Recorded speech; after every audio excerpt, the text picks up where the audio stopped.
So the family window is pretty much similar to the project window as well. We have our properties, we have our project browser on the right, and then we have our ribbon on the top. Now the ribbon looks a bit different. We only have options to create elements for our family. For example, we can create extrusions, sweeps, and a whole lot more.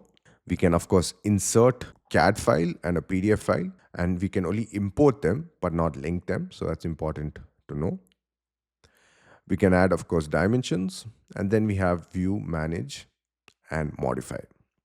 Now in a family, before you start creating the extrusions, it's always important to create the backbone or the skeleton for your family. And the skeleton is your reference planes, which are these green lines, and the dimensions. So in this case, you can notice we already have some reference planes here and some dimensions. Now it is parametric in nature. So we also have an opening here, which means that if I go to my family types, so we have family categories and family types. So let's open family types. Here we have the dimensions. We have the height and the width. So right now the width is 1000. We can change this to say 1200 and click on apply. And then it would change automatically as well. By the way, if you like to use feet and fraction inches, you can do so as well. Simply go to manage and click on project units or tap UN. And then we have length here, which is set to mm. Simply change this to feet and fractional inches. In this case, for the families, I prefer working with millimeters. So I'm going to continue working with millimeters. All right. So in the plan view, we have the width. And if you go to your exterior view here, we have the height. We also have some additional parameters. So if you select the dimension line, you have the label parameter here, and right now it is set to width. So if you click on this list here, we have different options. We have the frame projection exterior, frame projection interior, frame width, height, rough width, and width.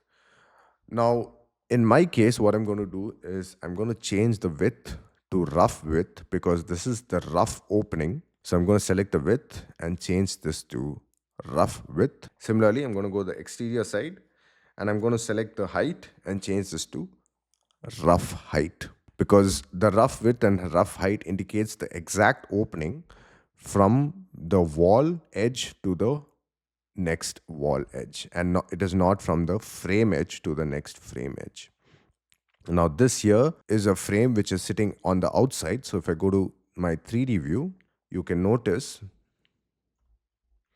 that this frame here sits on the outside. So we learn to create this again from scratch. So let's delete this for now so that you can clearly see your rough opening, which is your rough width and your rough height. So that is from the wall edge to this wall edge here.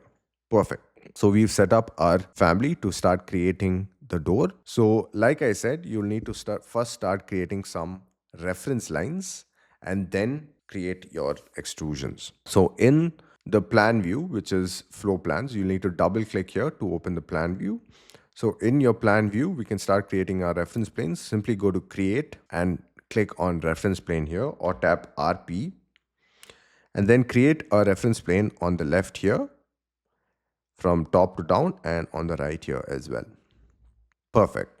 Now what you need to do is you need to parameterize, you need to make these reference lanes parametric. So you can make it parametric with dimensions. So to create a dimension in Revit, you can go to annotate and click on the align dimension, or you can tap E on your keyboard to create the dimension. And what is very important is that you need to always start from the stronger reference plane, which is here, this line here. So click on the stronger reference plane and then click on the weaker reference plane or the new reference planes that you've created. So which is this line here. So always go from the stronger side to the weaker side. Perfect. Now to make this parametric, simply select both of these dimensions. And then we have a create parameter tool here. So click on create parameter and call this your frame width. All right. So in our case, we already have a parameter called frame width. So we can use that parameter instead of creating a new parameter. So let's go to our list here and select frame width.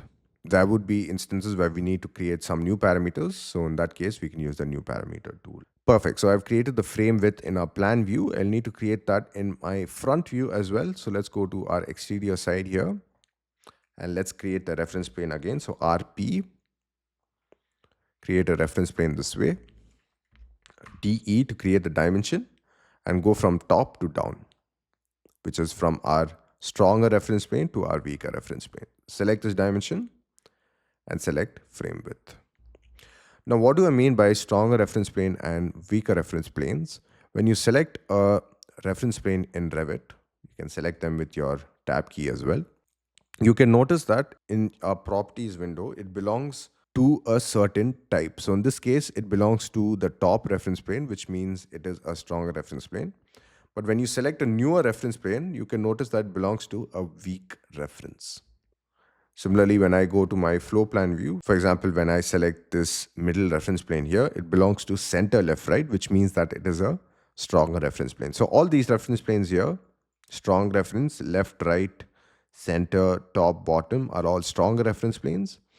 And we have a separate category for weaker reference plane. So whenever you create a new reference plane, it belongs to a weak reference plane.